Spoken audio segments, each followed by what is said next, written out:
Oi, você.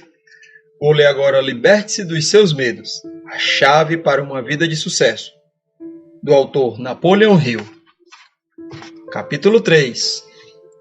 Medoenza e preocupatite.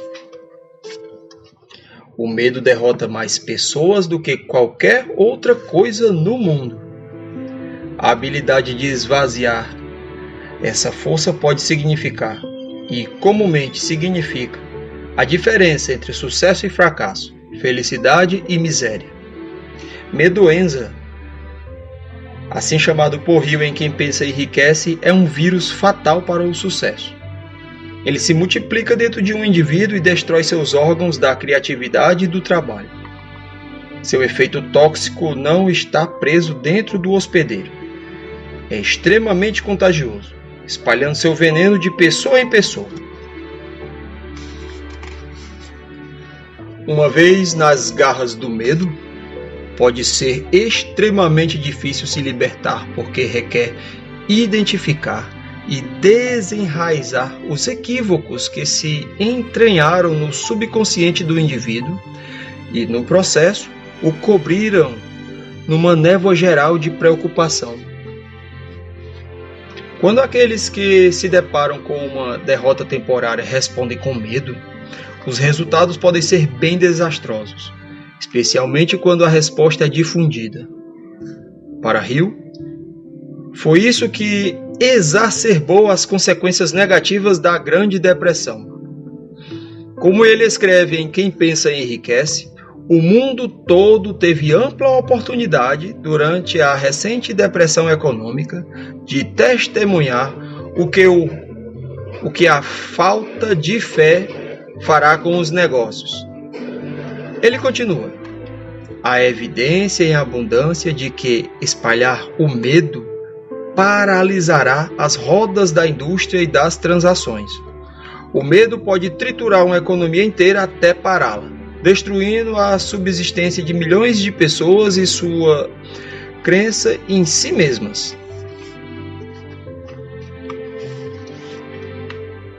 Reconhecendo que essa emoção negativa foi responsável por insuflar as chamas da histeria financeira durante a depressão, Hill deu a Franklin D. Roosevelt a ideia para a famosa frase no seu discurso de posse: a única coisa que podemos temer é o próprio medo. De fato, isso é tão pernicioso que Hill lista Freedom from Fear, liberte-se do medo, como a quarta das 12 riquezas da vida. Nenhum homem que teme a tudo. Ele justifica: é um homem livre. O homem é um prenúncio do mal. O medo, é o prenúncio do mal. E onde quer que apareça, alguém deve achar a causa que precisa ser eliminada antes que ele se torne rico no sentido mais amplo. Mas não se desespere. Existe uma cura para essa doença. Uma que será explorada no próximo capítulo. Primeiro devemos desmistificar os 7 medos primários e o 8º sabotador tão prejudicial a que Hill se refere como um mal.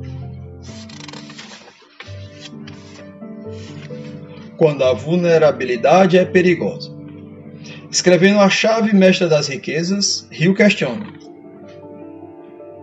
que medo estranho é esse que entra nas mentes do homem e toma um atalho para a sua aproximação com esse poder secreto de dentro? E quando é reconhecido e usado, eleva os homens às grandes alturas da realização?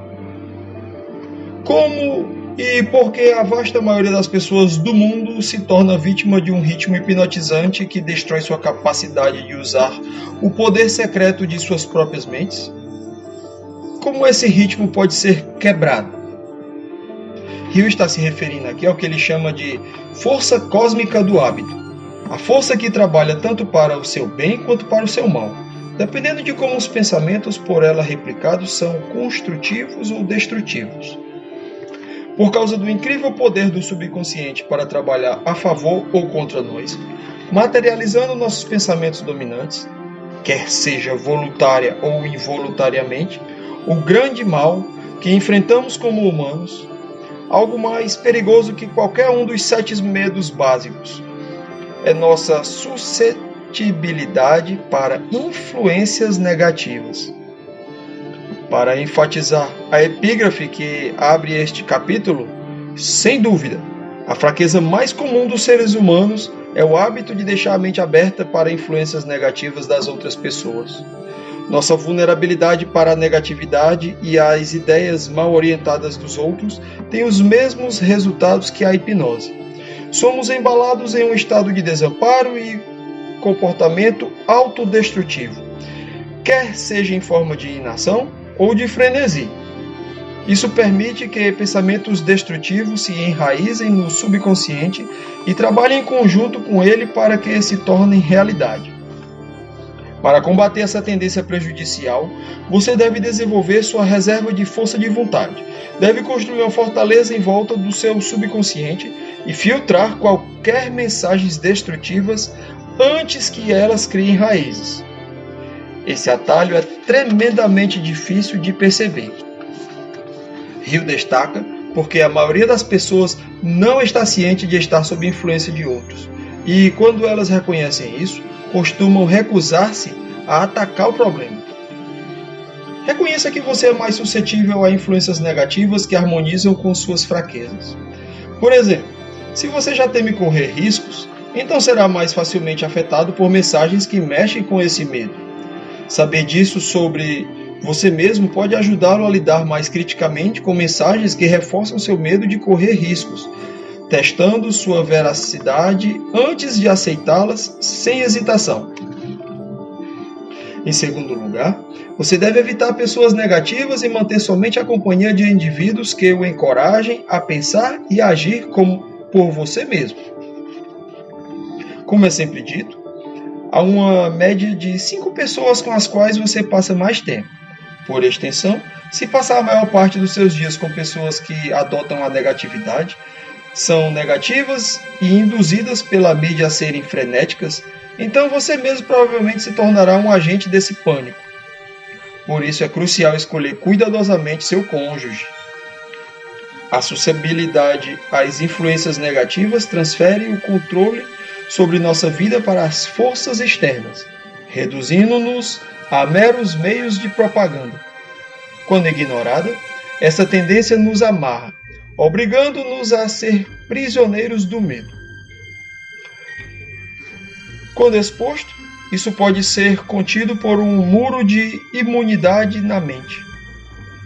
Faça a avaliação do apêndice para determinar o quanto você é realmente suscetível à influência negativa dos outros e utilize o resultado para ajudá-lo a estabelecer limites para proteger sua atitude mental e a trajetória que sua vida tomará.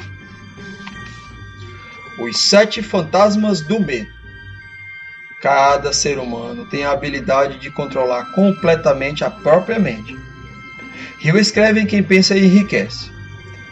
Para se tornar o mestre do seu destino e aproveitar o imenso poder da sua mente para criar a vida dos seus sonhos, você deve primeiramente entender a si mesmo, reconhecendo a quais dos 7 medos básicos é mais suscetível. Se alguma dessas influências negativas está funcionando no seu subconsciente, então o que Hill chama de seu sexto sentido, sua imaginação criativa, que gera planos concretos para alcançar seus desejos, não consegue funcionar adequadamente. Em outras palavras, o medo é um estado mental que inibe a parte do cérebro responsável pela inspiração. Quando somos controlados pelo medo, nossa perspectiva está muito limitada para ver as oportunidades que estão à volta. Devemos tirar o poder dos fantasmas do medo ao nomear e reconhecer que eles são emoções não confiáveis, não fatos nos quais podemos apoiar nosso futuro. Os 7 medos mais comuns, nos quais todos os medos podem ser agrupados, são os seguintes: medo da pobreza, medo das críticas, medo da saúde fraca, medo de perder o amor, medo de perder o amor, medo da liberdade perdida, medo da velhice, medo da morte. Medo da pobreza. O medo da pobreza é o mais destrutivo de todos os 7 medos básicos porque é o mais difícil de dominar. Está enraizado na natureza humana devido à nossa tendência de tirar vantagens dos outros para o nosso próprio benefício econômico, assim como o nosso conhecimento acerca do sofrimento que a pobreza causa, incluindo o dano ao ego. Sobre esse medo, Hill escreve: esse medo paralisa a faculdade da razão, destrói a faculdade da imaginação, mata a autossuficiência, prejudica o entusiasmo, desencoraja a iniciativa, leva à incerteza de propósitos, encoraja a procrastinação e impossibilita o autocontrole. Tira o charme da personalidade de uma pessoa, destrói a possibilidade de pensar precisamente, dispersa o esforço de concentração, domina a persistência, transforma a força de vontade em nada, destrói a ambição, encobre a memória e convida ao fracasso em todas as formas concebíveis. Tudo isso a despeito da verdade óbvia de que vivemos em um mundo de superabundância de tudo que o coração possa desejar, com nada se colocando entre nós e nossos desejos, exceto a falta de um propósito definido. Os sintomas mais comuns do medo da pobreza são os seguintes: falta de ambição, inabilidade de pensar por si mesmo, uso das dúvidas como desculpas para fracassos, comportamentos autodestrutivos em forma de gastos em excesso e falta de moderação, crítica habitual dos outros e cautela em excesso que leva à inação. Temendo a pobreza, falhamos na busca de oportunidades de negócios ou de seguir nossos sonhos de qualquer outro modo. Tornamo-nos tão consumidos por nossa sabida falta de recursos financeiros que nosso ressentimento engole nossa originalidade, responsabilidade e persistência. Desperdiçamos tempo, obcecados com nossas contas bancárias em vez de desenvolvermos planos para construir riqueza. Em nossa inatividade, fazemos careta para aqueles que tiveram sucesso depois de terem dominado esse medo, correndo riscos calculados, e desenvolvemos uma personalidade negativa caracterizada por avareza e amargura, ou, alternativamente, indiferença e falta de moderação. Podemos ver o efeito desastroso do medo na resposta do público durante a quebra de Wall Street em 1929. Uma resposta que intensificou a crise econômica até que ela se tornasse uma depressão. Hill explica: as pessoas da América começaram a pensar na pobreza logo após a quebra de Wall Street, em 1929. Devagar, mas com certeza, aquele pensamento em massa foi cristalizado no equivalente físico, que ficou conhecido como depressão. Isso tinha que acontecer. Está em conformidade com as leis da natureza. Porque a lei natural determinou que o medo da pobreza difundido seria materializado como uma depressão econômica. Pela mesma razão que a autossugestão ou que a repetição de pensamentos emocionais para programar o subconsciente é tão poderosa. Todo pensamento tem a tendência de se vestir com uma forma física equivalente. O medo da pobreza nunca poderá se traduzir em ganho financeiro, somente em dificuldade e limitações econômicas. Medo de críticas. Olhe em volta para as publicações de todos nas redes sociais, que parece ter passado por uma espécie de curadoria e para o uso da internet como uma câmera de eco, e você verá como o medo de críticas se tornou um lugar comum no mundo de hoje. Hill atribui as origens disso à tendência humana de justificar suas ações ofensivas contra os outros, atacando seus caracteres. Em outras palavras, construir a nós mesmos pela destruição dos outros. Esse medo é responsável pela tendência de agradar as pessoas, pela compulsão de ficar bem com os outros e pela aceitação sem crítica de doutrinas e narrativas dominantes. Nós nos sabotamos sem nos preocuparmos de que nosso risco encobre retorno negativo ou risadas, principalmente dos nossos entes queridos. Esse medo se enraiza ainda mais profundamente nos indivíduos cujos pais foram extremamente críticos deles quando eram crianças, fazendo com que desenvolvesse complexo de inferioridade. Pais e outros mentores devem perceber que as críticas só cultivam medo e ressentimento, enquanto um retorno amável e construtivo possibilita um desejo genuíno de aperfeiçoamento pessoal que é baseado na compreensão do valor do indivíduo. Quando esse medo se torna mais desenvolvido, ele diminui a criatividade, destrói a habilidade de pensar por si mesmo e enfraquece a iniciativa do indivíduo. Os sintomas incluem autoconsciência,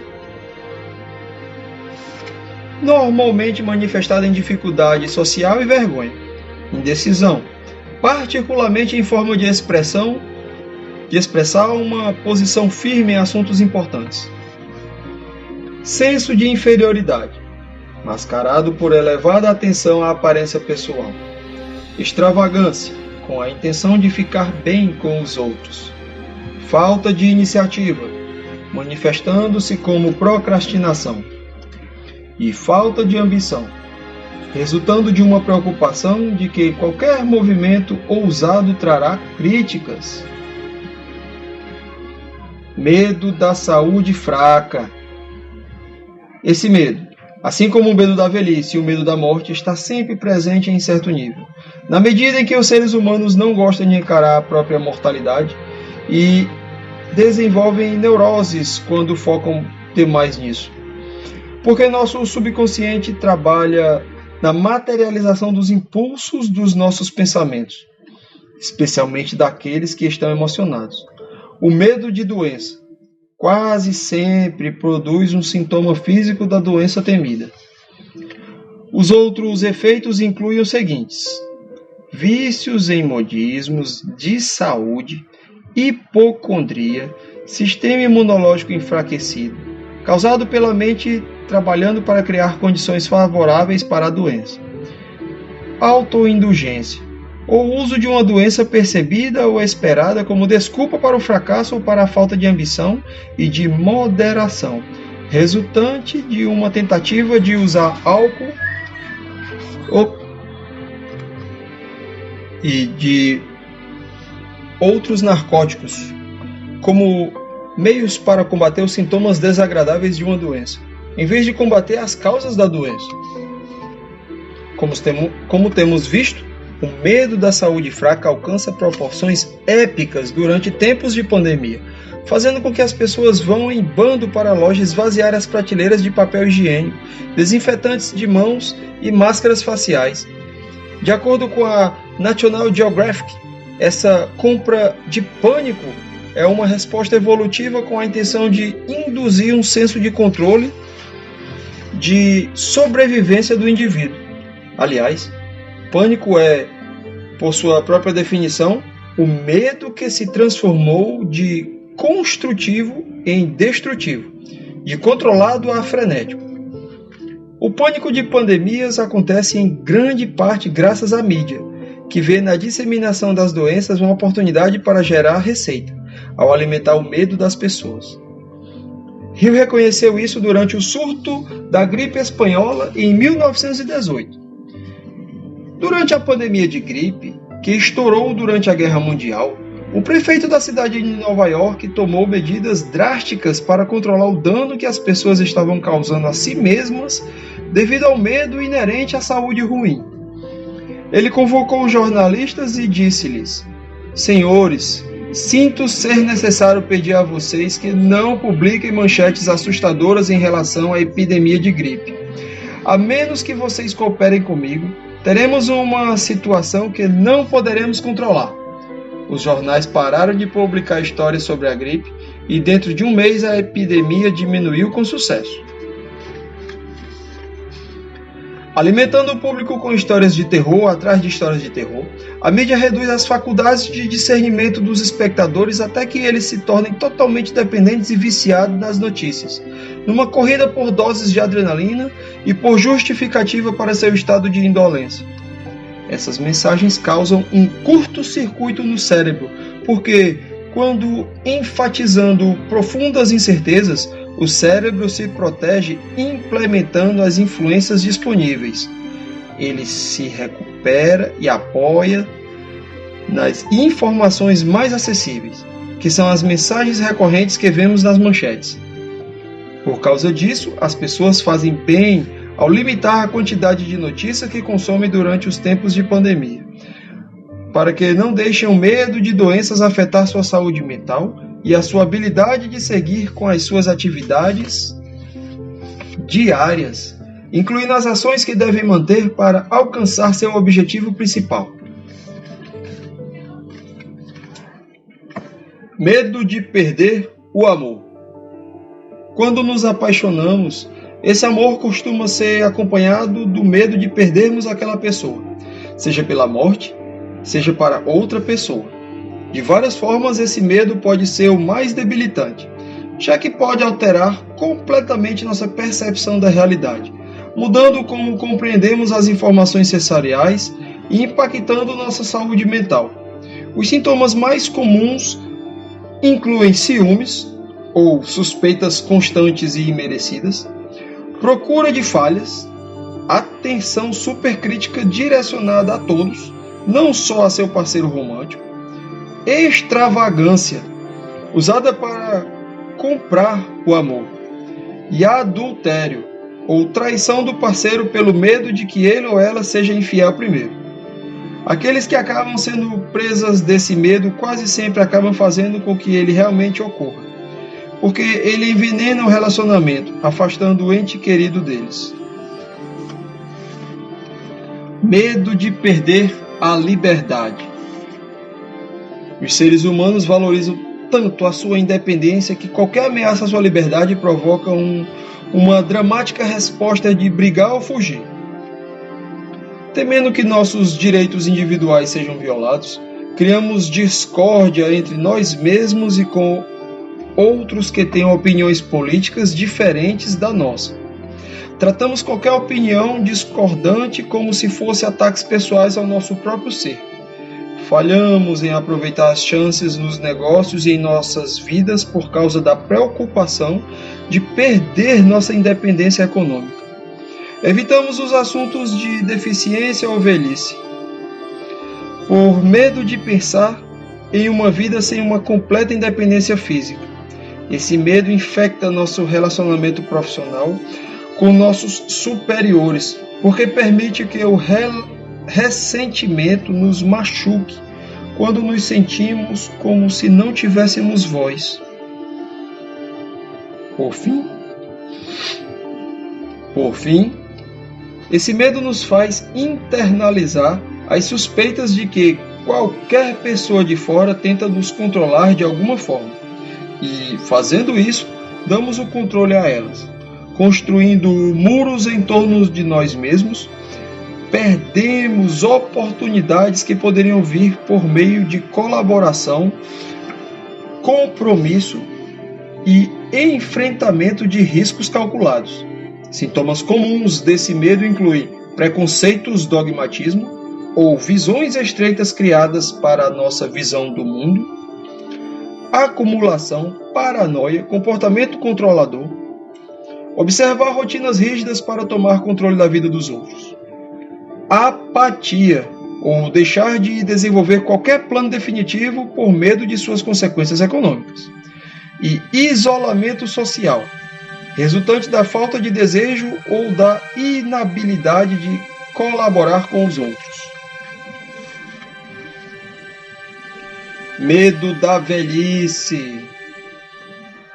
Esse medo normalmente costuma ficar mais forte conforme vamos ficando mais velhos.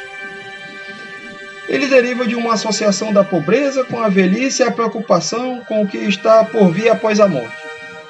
Ele também revela uma suspeita de que os outros possam estar querendo uma herança, preocupação com a possível falta de saúde e a qualidade de vida, medo de diminuição da atração e das atividades sexuais, e preocupação de perder a liberdade econômica e física.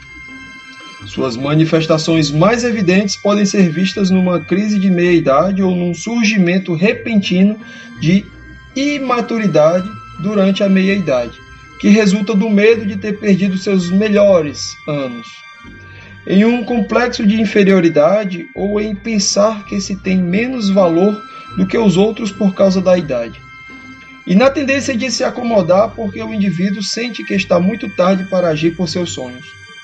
Esse medo é magnetizado por uma nostalgia debilitante, que pode fazer com que a pessoa foque muito no passado, negligenciando o futuro. Quanto tempo desperdiçamos desejando que pudéssemos reviver nossa juventude, em vez de trabalhar ativamente para criar um futuro gratificante? Nunca é muito tarde para viver a sua melhor vida.